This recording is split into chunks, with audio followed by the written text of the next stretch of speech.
So my name's Robert Bonner, lockmaster of Lock 5 and 6. Been living on the lock since I was about 5 years old, and I've been the lockmaster at Lock 5 for about 8 years.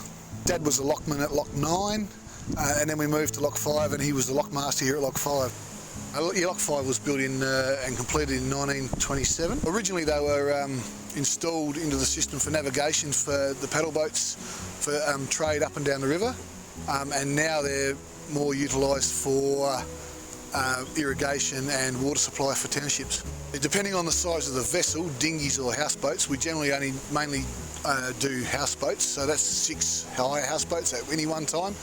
Dinghies, we've had 20 to 30 in there at any one time.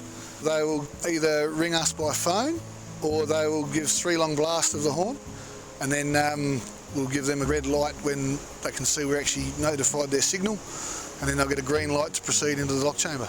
Generally the upstream vessel gets right of way because it's harder to maintain their direction with the flow pushing them down the river, so you'll generally do the upstream boat first before you'll do the downstream boat. The lock chamber itself is hydraulically driven with hydraulic rams, and then we've got a remote system that lets us just do it from the centre of the lock chamber wall. The chamber's not actually pumped full of water, it's actually just gravity fed.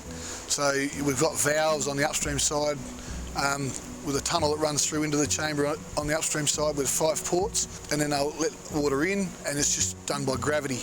About 5.5 minutes to fill and 5.5 minutes to empty.